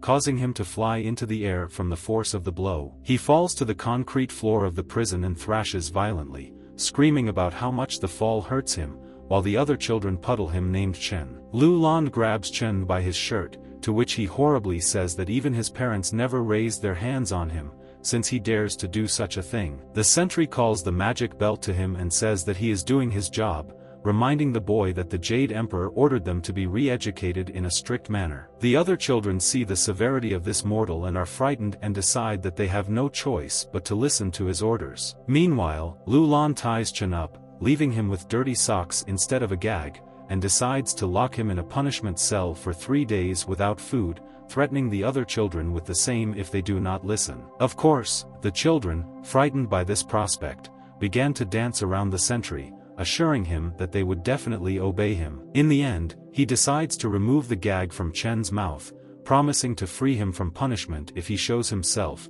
to which the boy agrees, unable to endure the humiliation. Once Chen was decided, Lu Lan, in his traditional manner, demanded a bribe, to which he responded irritably, but apparently did not have the opportunity to refuse. He gives the sentry a golden orb that he found while attacking one of the celestial aristocrats, rumored to cure all diseases, saying that it should be useful for mortals. Lu Lan mentally suspects that there may be something wrong with this gift, but he has no idea and invites the children to the dishes prepared by Zhu Dachang, the chef of the heavenly prison. Meanwhile, the children are talking among themselves, preparing a trap for Lu Lan, and Chen also claims that the sentry will not have the opportunity to use his gift. The guy looks angrily towards the sentry who dared to humiliate him like that, promising terrible revenge. For several days in a row, the robbers pretend to be polite and obedient boys, trying to weaken the guards' vigilance and strike at the right moment. Chen, the head of the entire children's gang, reflects that now Lu Lan is not able to suspect anything, so their plan simply cannot help but become a reality. The guy falls into a fantasy of revenge, where he sits on a throne, and the sentry bows before him, begging for forgiveness for the humiliation brought upon him a few days ago. However, this fantasy is interrupted by the voice of Lu Lan, surprising the guy, since he should have fallen asleep long ago according to his gang's plan. He instantly jumps out of his own bed and heads to the dining room to see with his own eyes what exactly went wrong in his plan and why the sentry is still conscious. Walking into the cafeteria, Chen sees Lu Lan surrounded by children playing some game on the console, trying to defeat the sentry and chatting about the game itself. The guy asks in the usual way why they still haven't done what they had been planning for several days and why Lu Lan is still not sleeping. The kids finally looked up from their consoles and admitted with awkward expressions that they were too engrossed in the game to remember their original intentions. Hearing this, Lu Lan approaches Chen and suspiciously asks what they are talking about,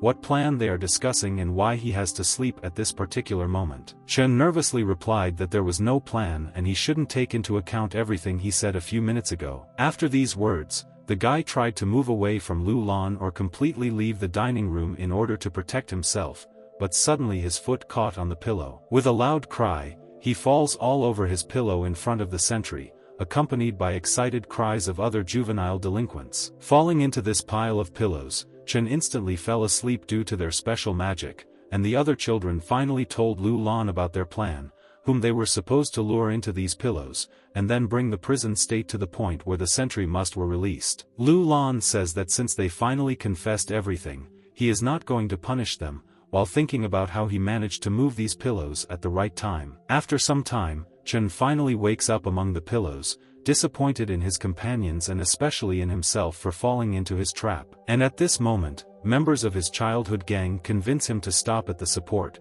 because if they listen to Lu Lan, then they are generally better off in this prison than anywhere else. To this, Chen replies that he does not want to obey a mere mortal and accuses the other children of betraying their principles. Lu Lan says that he heard about Chen's strong skills in games and proposes to resolve their dispute with a duel in some console game. Chen accepts this challenge, arrogantly warning the sentry that he may regret coming up with this solution. However, after half an hour of intense struggle, the guy's arrogant speeches turn out to be empty. he loses 20 rounds in a row to the adult sentry Lu Lan. The kids around him tell him to stop playing and stop blaming himself, and his opponent asks if he's ever really won without the other side giving in to him. Chen stands up in front of his opponent with his head bowed and a gloomy expression that even slightly makes Lu Lan fear for his life. However, the guy with tears in his eyes says that he recognizes the superiority of the sentry in this prison to the cheerful cries of other children, and Lu's mood improves. And the next thing he knew, in traditional fashion, he found another way to monetize everything he could by getting kids to pay for extra stuff on the consoles. The children decide to pay with purple coins, a typical heavenly currency that Lu Lan had seen before. However, the sentry still did not understand exactly how to use it, so the children had to explain to him the basics of the celestial economy. They say that these coins can be used both in cultivation and in purchasing various things, which can be done by materializing a special blue screen. Lu Lan carefully examines the various proposals illuminated on his blue screen, thinking that the technology in heaven works almost the same as among mortals. Having explained everything, the children left the sentry alone with the technology that was new to him. Lu Lan estimates that he has 20 purple coins from his children and from fairy lover Yaozi, so it's worth seeing what he can afford with that amount. To his great regret, most of the truly important artifacts are too expensive for him. In the end, Lu Lan decides to buy magical herb seeds, since the amount of money that would have to be spent on something more valuable would simply be unaffordable for them. However, he later thinks that even these seeds are quite expensive, so if he can grow more with the help of Heavenly Dog's fertilizers, then he will quickly make money from it. Suddenly one of the guys ran into the room, saying that he had bad news and asking him to come with him. Returning to the dining room, Lu Lan saw that Chen was lying motionless on the floor, and he asked what happened to him that brought him to this state. However, the children only said that Chen suddenly, without any obvious reason, fell to the ground and lost consciousness, requiring adult help. Lu Lan tries to push the guy away and notices how pale his skin color has become, suggesting that he might have been poisoned by something. The sentinel remembers the golden sphere given to him by Chen and decides to use it, remembering that it is supposed to cure numerous diseases. He prepares to put this sphere into Chen's mouth, thinking that if this thing was produced in heaven, then it should be suitable for divine rank beings. However, the children notice that Lu Lan is trying to use this sphere and say that this is not the best solution, which he frankly does not understand. Suddenly he hears an unfamiliar voice in the middle of the prison cafeteria, ordering him to leave this golden sphere with him, something that worries the sentry. Turning around, Lu Lan sees a gray-haired bearded man in front of him, saying that this sphere should not be consumed orally, because it can only harm the deity. The man introduces himself as Jia Yan, the Chen family's personal doctor, and says that one of the sentries noticed what Lu Lan wanted to do and sent him here to prevent fatal mistakes. Lu Lan asks about what this sphere is, and the doctor explains that it can cause a lot of harm if it is taken in full rather than gradually in parts. Hearing this, the sentry realized that Chen's gift without explanation could simply kill him, which he angrily told the children, but they slyly said that they knew nothing of the kind. Dr. Jia claims that Cheng may have fainted from an attack of an old illness due to emotional excitement, so he should prescribe him certain medications. Watching this, Lu Lan arrogantly thinks about how, by their nature, immortals are not very different from mortals, and perhaps in some moments even weaker. Dr. Jia claims that for now he will not be able to obtain adequate medicine to treat Chen, as the medicine he needs will need to be prepared within 2 years. The children react to this with horror and pain in their heads, hearing that he will have to suffer from this disease for the next 2 years. Therefore, they threaten the doctor in every possible way to set all their connections against him if he is not going to save their leader. Dr. Jia wearily shows them a list of herbs and says that if they can get them, he will prepare medicine, but for now he does not have access to these products. Lu Lan takes a closer look at the list of herbs and notices that these are names familiar to him. These are the names of the herbs whose seeds he literally just bought for purple coins. So the sentry, to the delight of the children, claims that he can get all these herbs to create medicine in a fairly short time. To this, Dr. Jia tells him not to interfere too much in the affairs of immortals, since he knows very well that these herbs are not available yet, so it is unlikely that a mortal can obtain them. Lu Lan, somewhat dismissively and dramatically, tells the doctor not to be so sure of what he knows. After all, mortals can perform miracles that the gods cannot understand. The next moment, the guy offers the couple that if he can get these herbs, then Jia will simply fulfill his conditions, but if he can't, then he will pay with money in his position in this prison, to which the doctor easily agrees. After this, Jia leaves the prison, and the children tell Lu Lan that this argument was immediately losing for him, not believing in his ability to get these herbs. Subsequently, after some time, Lu Lan begins to bring his idea to life, walking with a cart of heavenly dog fertilizer to the lawn near the prison. Having prepared everything for work, the sentry took out a bag of seeds of the same herbs necessary for medicine and began to work. At the same time, he thought that, according to Dr. Jia himself, the preparation of the medicine takes only 6 months due to the nature of the ingredients, so the herbs themselves grow faster than in 2 years. Taking this into account, if the seeds are planted together with heavenly dog fertilizers, then the grasses can begin to emerge almost from the first minutes. Thinking about this, Lu Lan couldn't help but think how surprised Dr. Jia would be. 5 days later, Dr. Jia Yen returns to the heavenly prison, wanting to hear some news about Lu Lan's success or failure in finding the necessary ingredients. Not finding the sentry, the doctor even thought that he had run away, unable to bear the humiliation. However, Lu Lan soon appeared before him and informed him that he was just in time, since he wanted to show him something. The sentry demonstrates the very herbs that Jia needs to prepare medicine, which shocks the old doctor, who does not understand how a mere mortal managed to get such rare ingredients. After preparing the medicine, Jia Insen returned to the sentry, admitting his defeat in the pair and wanting to fulfill the same condition that Lu Lan wanted to set. After some thought about material things, the sentry simply decides to extend his hand to the doctor in a friendly manner. Jia Insen tries to understand what he wants, to which Lu says that he simply wants friendship with the doctor. The surprised doctor agrees to this friendship, finding the sentry a very interesting person and shakes his hand. However, in this decision, Lu Lan could not do without greed, since he needed a connection with the doctor for more effective sales of the herbs that he was going to grow. Suddenly the guy hears that he is receiving a call, to which he reacts with some irritation, since he recently left work. When he picks up the phone, he hears that it is President Xuejingmu, who states that she has been calling him for an awfully long time. The girl claims that they have an emergency and he must come to the Xuejing residence. Lu Lan hurriedly drives to the girl's house and runs into one of the rooms looking for Mrs. Mu, asking what so unusual happened. Together with Xuejing, the guy sees another girl, who, obviously, was expecting him no less, showering him with suspicious and critical glances. The girl quickly approaches Lu Lan, asking if he is her cousin Xuejing's fiancé, while simultaneously criticizing his appearance. At the boy's request, the girl introduces herself as Xiao Xiao, Xuejing's younger cousin and the second most beautiful young lady in all of Nanshan. Afterwards, Xiao Xiao reproaches Lu Lanyu for his dressing style, calling him not sophisticated enough and boring. In addition, the girl remembers that he is just the head of the security department, and therefore a dubious choice of groom for Xuejing. Lu Lan came closer to Xuejing and quietly asked what was actually happening and why she didn't warn him about anything.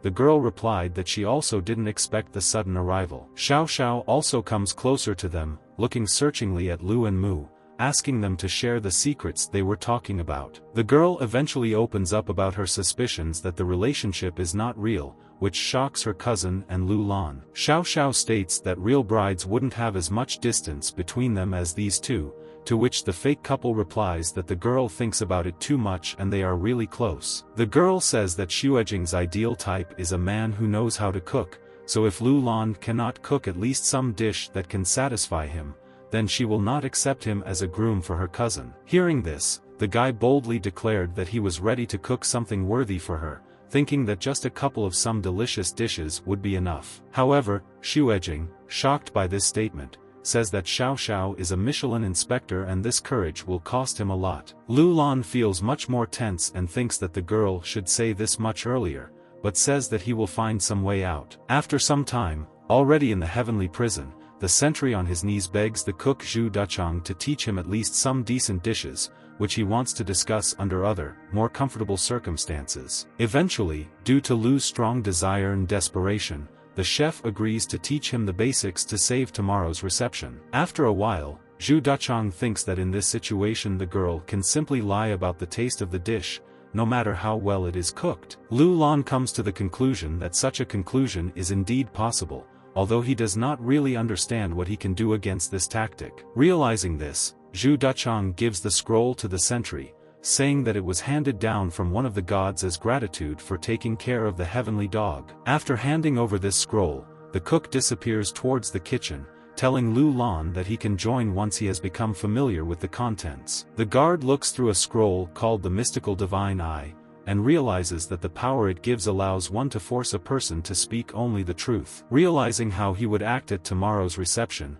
Lu Lan enthusiastically went to prepare the dishes with the help of Zhu Duchang. The next day, the sentry presents about a dozen dishes to Xiao Xiao, which the girl describes as mediocre but acceptable. Lu Lan restrains his aggressive reactions inside, simply superficially praising the ability and knowledge of criticism. Xuejing in turn tells Xiao Xiao not to judge by the cover and try the dishes to taste, shoving the plates closer to her. Xiao Xiao tastes with his eyes closed, fully concentrating on sensory sensations, trying to evaluate Lu's dishes as professionally as possible. Seconds later, the girl opens her eyes in surprise, obviously not expecting the sensations she received from the food. About herself, Xiao Xiao did admit that the food presented for her was very tasty and even superior to the typical dishes from the upscale restaurants she frequents. However, the girl still does not consider him worthy of Xuejing, either in financial status or beauty, so she is not going to acknowledge his victories. Xiao Xiao dramatically picks up his chopsticks and prepares to completely destroy the dishes Lu Lan has prepared. The guy understood that this was the most likely development of events,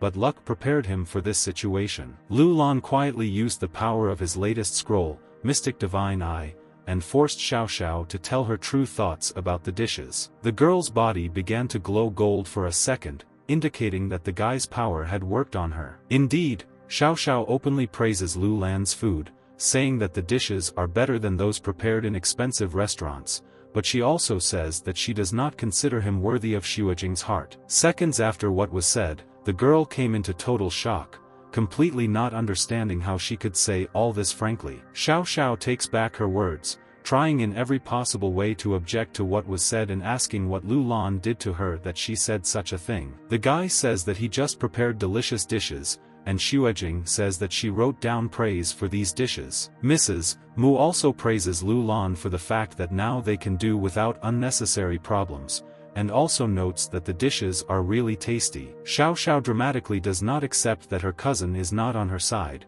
but on Lu's side, and promises to eat from them until they go bankrupt. The following weekend, when Xiao Xiao finally left, Lu Lan enjoyed a week of vacation given to Xuejing. However, Tan Bing, a police officer, meets him at the airport and asks him for help. Lu Lan thinks that meeting this girl or her brother never ends well, so he says that he is very busy and tries to run away. However, Tan Feng, the officer's brother, is nearby and says that Lu looks pretty free, so there's nothing wrong with a little help. The brother and sister grab onto the guy. Tan Feng claims that if he does them a favor, he will also benefit. During the flight to Jinghua, the brother's persuasion did not stop for an instant. It didn't help Lu Lan's situation that his passenger seat was right between his brother and sister, which added to the pressure on him. Tan Feng explains that the guy just has to pretend to be his sister's boyfriend in order to fulfill the long-standing desire of the head of their family to see Tan Bing in a relationship, to which Lu replies that he does not want such a relationship. Looking at the girl,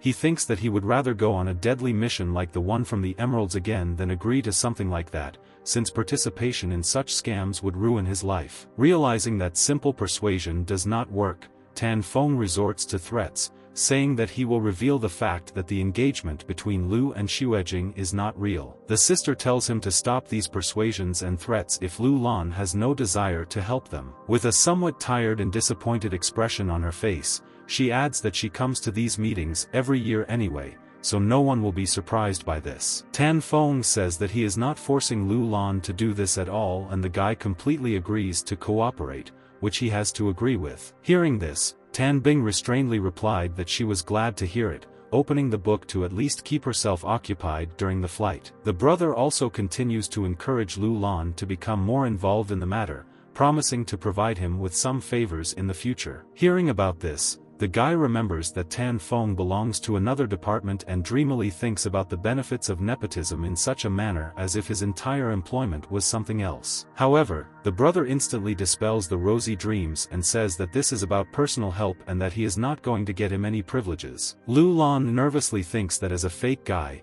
he should prepare some gifts and plans to take some divine herbs from his supplies in the prison before landing. Sometime after arriving in Jinghua, the brother and sister of the Tan family, along with the latter's fake boyfriend, found themselves at the ancient gate to the official residence of their family. Lu says that their family must be super rich if they can afford an estate in such an expensive area, to which Feng replies that they are an ordinary family, and this house has been passed down through generations since ancient times. The guy thinks that just having such a house is enough to be considered wealthy, but he restrains these comments and goes into the courtyard with everyone else. A girl in a white qipao greets them and says that she is glad that her cousin is back, probably referring to Tan Bing. She examines Lu Lan and asks if this is the same guy she was talking about, while simultaneously making remarks about his appearance. Tan Bing introduces the girl as Tan Mei, her older cousin who likes to spend a lot of time with her, and adds that if she didn't know that Mei had a boyfriend,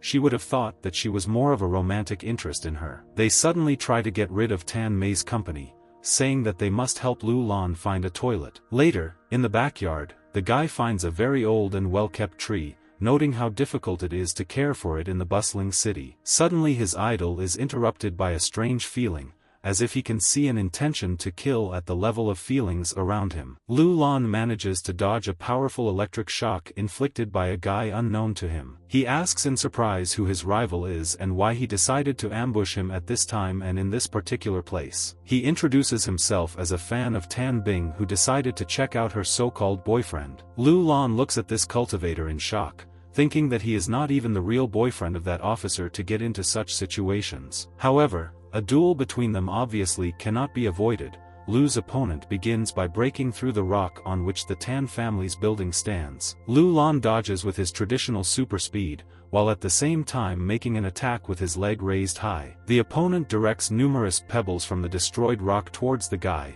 controlling them with his fist. In just a few seconds of the flight of these charges, the sentry is trying to figure out exactly how to defend himself in this battle. He decides to meet weapons halfway and confront almost every one of the charges fired by his opponent. This leads to a huge explosion within the confines of this previously calm backyard, with the rivals unable to see each other behind the smoke curtain. Lu Lan thinks that he has reached his level thanks to the golden body transformation sphere and subsequent regular clashes, but he still has not met anyone at the same level as him. In addition to all this awareness of the difficulties of continuing to fight against someone his equal, the sentry also cannot understand how his opponent picked up all these stones. An opponent named Wu Shang needs a repeat of the fight, unable to come to terms with the fact that Lu fought off his attacks. Lu Lan, with feigned enthusiasm, agrees to spend more time watching this battle, trying to understand who is fighting against him. However, their battle was suddenly interrupted by the voice of Tan Bing,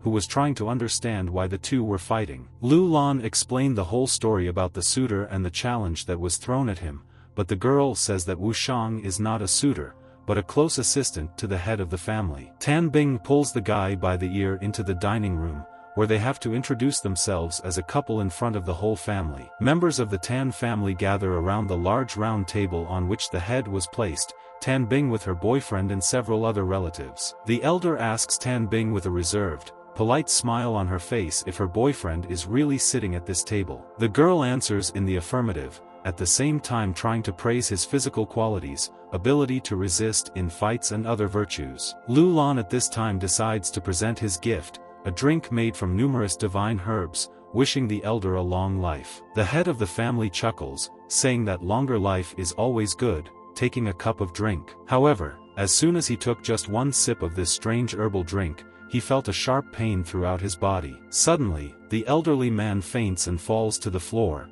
causing chaos among all the Tan family members, including the servants. Instantly, a gray-haired man runs up to the elder and tries to disperse the crowd around him.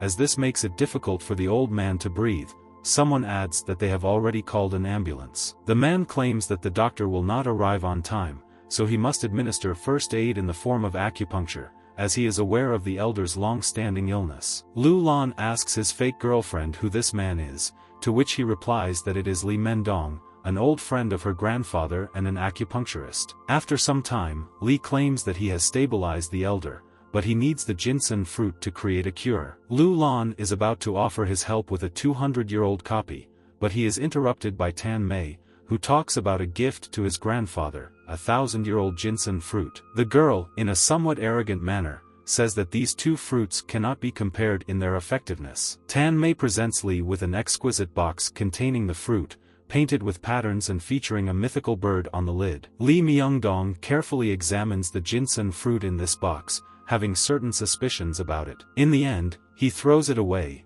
saying that he needs the fruit from the Changbai Mountains, and not this Korean forgery, adding that this specimen could just kill Grandpa. Seeing Tan Mei's disgrace, Lu Lan decides that it is time for him to become useful to this wealthy family and present his fruits to Ginsen. Li Myeongdong claims that it is indeed a 200-year-old fruit that is difficult to obtain, to which Lu replies that it is a simple courtesy to bring valuable gifts for such occasions. The acupuncturist looks at the rare fruit with fascination, as if he has some suspicions about it. Lu Lan mentally celebrates his victory, thanking fate for having managed to take these fruits from the surrounding area near the heavenly prison during his plane flight. Li Myeongdong accepts the gift and says that he will go prepare medicine for his grandfather, while thinking that if Lu has such things on him, then he is unlikely to be an ordinary guy. After some time, the master returns with the medicine and gives it to the grandfather, carefully pouring it into his mouth. The medicine works and, to the relief of everyone present, the elder finally opens his eyes. Family members begin to shower praise on Li and, of course, Lu Lan, saying that his gift saved his grandfather's life, to which they say that he was just lucky. Li Myeongdong orders Wu Shang to take the head of the family to his bedroom so that he can recover from such stress. After this, the master says that he wants to thank Lu Lan alone for such a gift, which Tan Bing also pushes him to do. Following Li Myeongdong, the guy dreamily thinks about what he will receive as gratitude, expecting only positive things from this meeting. When the master and Lu finally reached some distant room, the guy continued to say that therefore it was not worth giving anything in return, of course, expecting something in return. However, suddenly he hears Li Myeongdong closing the only door to this room with a key that is a little annoying for him. He asks if it is necessary to close the door if she is just talking about the reward, to which the master replies in a suspicious manner that this, of course, is necessary. Li Myeongdong shows the guy one of the flowers that were in the box with the fruit and asks where he got it from, saying that it can only appear to those who have connections with heaven. Lu Lan lies about just finding a flower in his backyard, adding that he doesn't seem to believe in the existence of the immortal dimension. Li Myeongdong says that if the dimension does not exist, then how did the guy get this grass that only grows there, to which Lu claims that he does not understand what he is talking about and is trying to escape. Suddenly, a blue aura lights up around the master, and he repeats his question about where Lu Lan got this flower from. Realizing that this is a real cultivator, the guy decides to use one of his powers, which can take over the skills of others and use them against themselves. However, instantly Lu Lan realizes that something is wrong. His power did not work against Li. Probably due to the opponent's higher cultivation level, the guy found himself chained to the floor, surrounded by small golden rays similar to small lightning bolts. Realizing that he cannot win, Lu Lan seems desperate, thinking that he may die as a result of this skirmish. Master Li Myeongdong puts his hand on his head, which causes even more tension and panic in the guy. He fearfully asks what he needs. However, his opponent replies that next time he should think about what he says and to whom. Lu Lan lies on the broken stone floor, Li Myeongdong's hand still resting on his head. He says that he will count to 3 and if Lu does not tell the truth, he himself does not know what will happen to the guy. Lu Lan fearfully reflects that his life should not have ended in such a stupid situation. Li Myeongdong counts from 3, but immediately jumps to 0, not wanting to waste his time. The master sees that his opponent refuses to speak, so he prepares a strong energy blow. Realizing that Lu Lan might die, he seems to say that the immortal doctor gave him these herbs. Li Myeongdong removes his fist and demands details, to which Lu instantly recounts his story in general terms, leaving out the most important points, adding that he received the herbs from Dr. Jia. Lu Lan understands that he cannot reveal his true identity due to the possibility of global consequences for his stay in the mortal world. Li Myungdong, meanwhile, concentrates even more energy in his hand, as if preparing for another attack. The guy takes this as a sign of distrust in him, preparing for his own sad end. However, the master suddenly removes the energy and says that he believes Lu, adding that encounters between mortals and immortals are usually so absurd. Lu Lan exhales and asks if the only reason they are in this room alone is because Li wants to know the origin of this divine herb. The master replies that this is not all, claiming that he noticed his unusual cultivation method, suggesting that the guy does not have a worthy mentor, saying that since they know each other now, Li Mendong can offer him to become his student, which Lu Lan is incredibly surprised. The sentry decides he needs time to think about this proposal, which suits the grizzled acupuncturist. Lu Lan thinks that if he becomes Li Mendong's student, he will suffer from his mood swings, and also suspects the presence of some selfish motives in this proposal. Ultimately, he decides that the healthiest, smartest, and safest decision for him is to refuse. However, Li Myungdong himself thinks that the guy will definitely agree,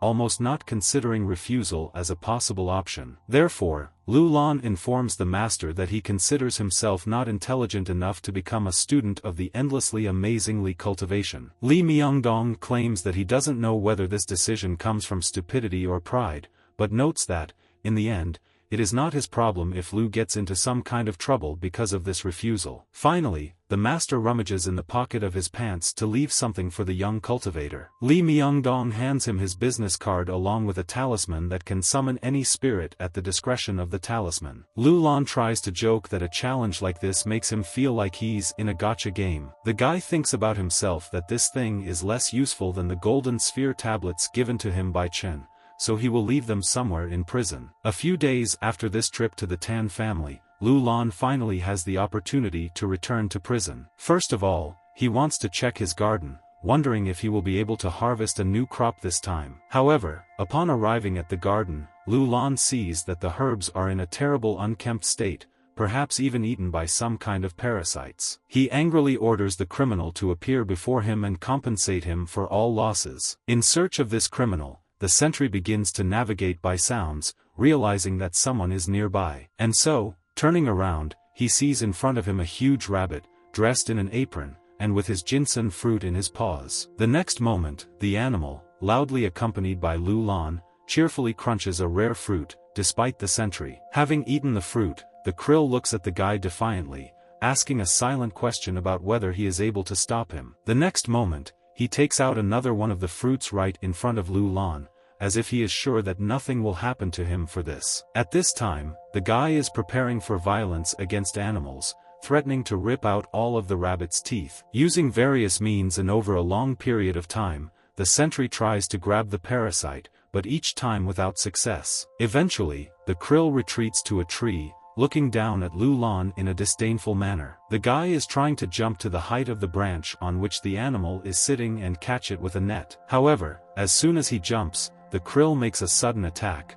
hitting him in the stomach with its hind legs. Lu Lan flips over in the air and falls pitifully, defeated by the rabbit, and the parasite himself lands like a professional fighter. And in the next few seconds there was no sound left from the magic rabbit. He simply abandoned his opponent. Lu Lan at this time could not believe that he could not overcome a simple crawl. The sentry subsequently arrives at the prison, where he is greeted by Zhu Dachang, the prison's chef, who asks if he left his psychic talisman somewhere within the building. Lu Lan asks how this is known, to which the cook replies that he saw a large rabbit summoned by this talisman and eventually notices that the sentry himself was beaten by this animal. The cook tries to support the sentry, saying that such animals are, of course, stronger than mere mortals, which only angers Lu Lan. The guy asks the cook about the talisman, to which he replies that the talisman is used to summon a physical beast and how much the beast obeys the will of the one who summoned it depends on the luck of the cultivator. Realizing that having this rabbit on the prison grounds will only lead to problems,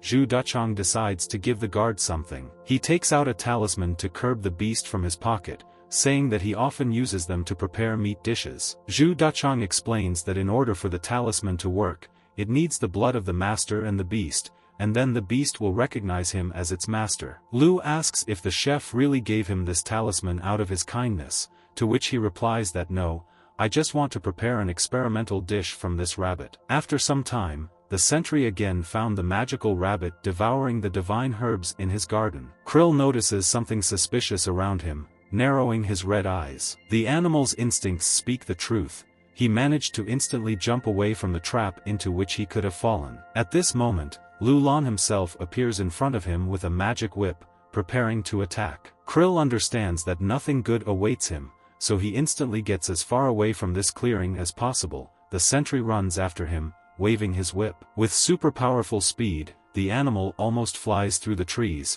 but that's all Lu Lan needs. He watches in admiration as the krill head straight towards his trap, hoping it won't change direction. In the direction to which this magical krill ran, Lu Lan sees a large explosion, which is a kind of symbol that his trap has worked. The krill held its paws over a small hole, the bottom of which was strewn with sharp-pointed knives. The sentry already foreshadowed how the animal would end up in Zhu Dachang's kitchen. Lu Lan proudly states that the krill looks like it is asking for help, but it replies that it would rather die than agree to this. The sentry, of course, ignores this and says that he will help the animal by receiving the talisman given to him by Zhu Dachang. Instantly he activates this talisman and numerous chains shining with pink light will appear around the rabbit. The krill begs for mercy, but Lu Lan continues to say that he can't wait to try his dish. The sentry notices that the talisman really works, and the combination of his blood and the blood of the rabbit gives him the ability to understand his speech, but this still does not stop him from thinking about eating the enemy. Subsequently, in the heavenly prison, the krill, hung with chains, appeared before the greedy gaze of Zhu Dachang. However, in the very next moment, Lu Lan makes a chef, thinking that simply killing is not enough to cover his losses. It is necessary to force the rabbit to work. With a smile on his face, the sentry turns to the animal, saying that if he does not want to end up in the kitchen, he better start a conversation. However, suddenly Lu Lan hears a strange sound, arousing suspicion in him and horror in the rabbit. After a short time, Zhu Dachang runs out to him, saying that the gate to the heavenly prison has collapsed. Lu Lan instantly runs out to the main gate of the prison, wanting to understand the whole strange situation. At the entrance, he sees sentry Ben Xian trying to hold back a giant bird with a helmet on its head. The old guard tells him not to stand around and help him with these animals around. The next moment, the bird takes off and releases a magical field from its beak, rejecting Ben Xian from him. Lu Lan tries to help his boss, but he says that this is not as important as preventing the bird from escaping. It must be captured and tied to a special magic rope. With his typical super speed, the sentry grabs the rope, feeling the strong energy from the bird's soul. However, the bird still continues to move and knocks Lu Lan down, causing both sentries to worry. The next moment, the magical creature spreads its wings, at the same time lifting Lu Lan, screaming for help, into the air. Ben Xian only looks with concern as his subordinate flies in the air, asking himself why he let these beasts into his prison. A krill arrives asking Lu Lan if he can help, but the guy tells him to stay safe for fear of losing money if he gets eaten. The bird claims that he intends to kill the sentry as revenge for the fact that he was captured without respect for his status. The krill orders him to close his mouth, to which the bird threatens to tear the animal into the smallest pieces, while simultaneously wondering where he came from. However, in the next moment, the bird suddenly calmed down, letting go of Lu Lan, causing him to fall painfully to the ground. Ben Xian notes that these large krill were probably the cause of this sudden change,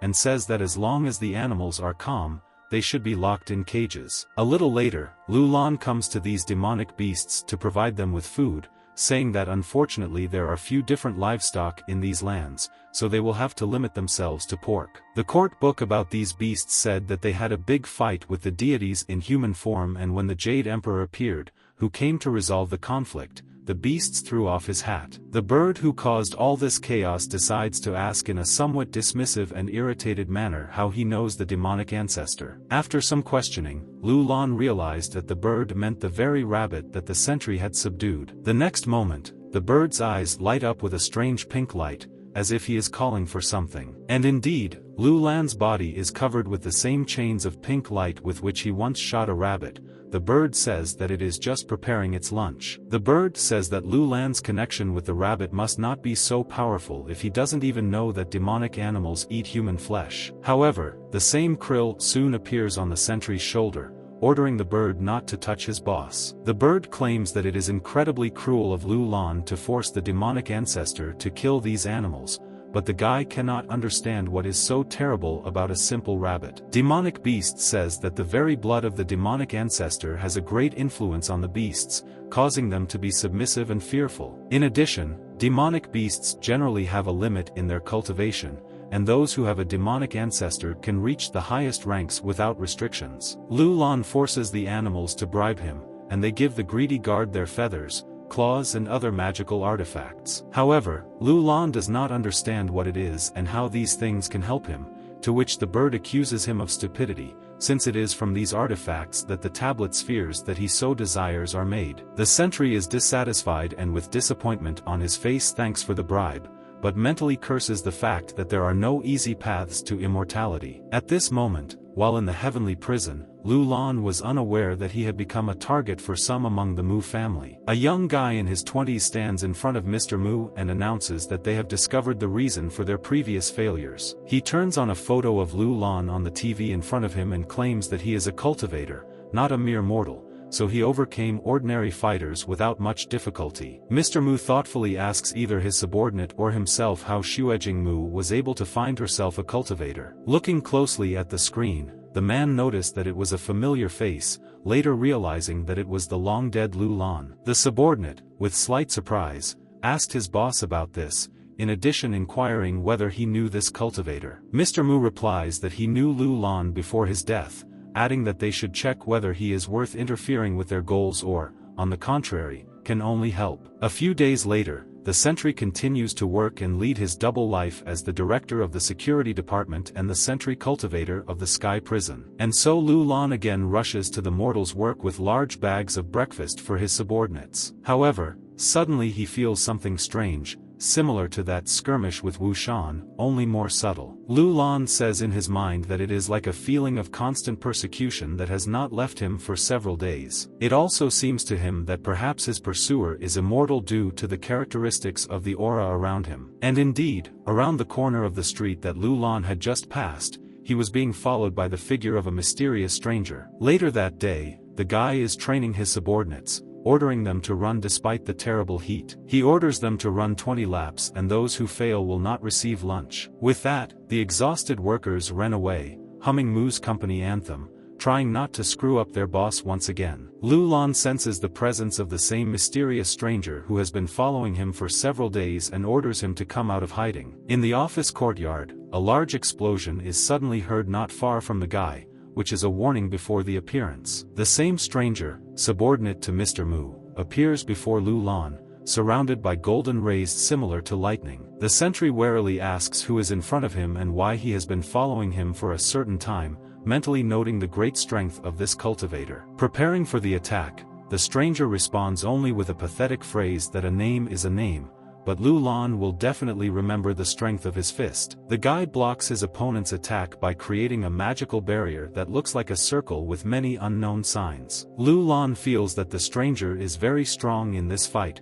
so his superiority is quite clear to him. The opponent concentrates the energy of fire in his right hand and, directing it at the guy, dramatically says goodbye to him. There is a large explosion, which Lu Lan barely dodges, frightened by the powers of this stranger. Lu Lan uses Dawn Shift to quickly roll to a safe distance from his opponent. Meanwhile, this cultivator concentrates his energy and jumps 4 meters above the courtyard, to Lu's amazement. The next moment, he falls to the ground, hitting it with furious force and creating a shock wave that almost knocks Lu Lan off his feet. The guy jumped back an even greater distance, but he realized that he could not defeat this cultivator in the usual direct way. Next to him, he notices a pot of chrysanthemums, which makes him think about how to fight. Lu Lan decides to trust his intuition and takes the pot in his hands, planning to use it as a weapon in this fight. With his typical speed and strength, the guy launches the pot towards his opponent, noticing how he is engulfed in golden lightning. It misses the target and this amazing projectile simply breaks under the feet of another cultivator. However, the golden lightning still continues to thunder around him,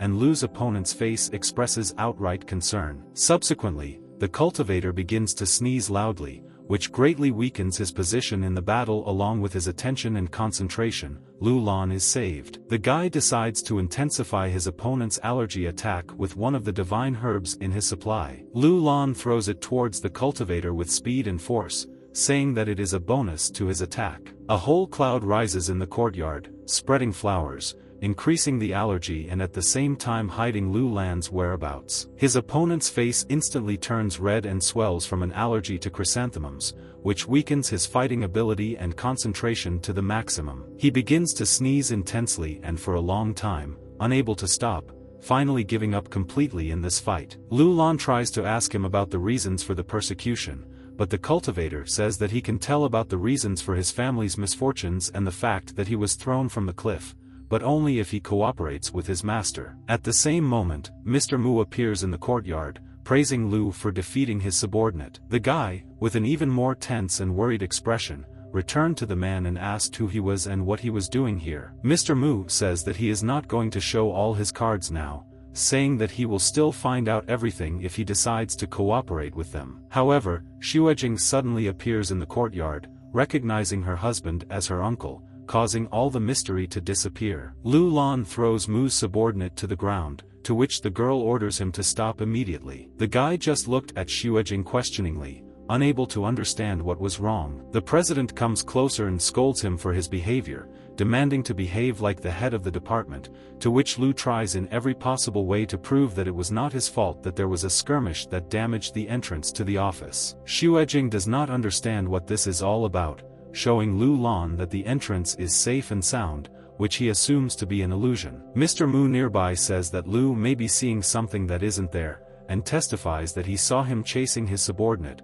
asking if he might have been drinking before work. Lu Lan does not understand at all what happened, that he had memories of the battle, the consequences of which he does not see. The guy wonders whether this could be an illusion. Mr. Mu turns to Xuejing and says that the groom should be chosen more carefully and that he is willing to give advice or two if he wishes. The president replies that her uncle should keep his advice to himself, otherwise her grandfather will not be happy when he hears about his actions. Mu says that they will see each other again at the directors' meeting. Mr. Mu and his subordinate calmly leave the company yard. Lu Lan says that these two are cut from the same cloth. The guy asks the president what's wrong with her uncle. Xuejing says that he has long dreamed of taking over Mu's company and this director's meeting may be part of his plan. Lu Lan chivalrously claims that although Mu is a difficult person, Lu will not allow him to cause any harm to Xuejing. The girl looks somewhat dreamily and surprised at her guard, wondering if he can really do what he promises. And finally, Xuejing, Mu and Lu Lan arrive at the director's meeting,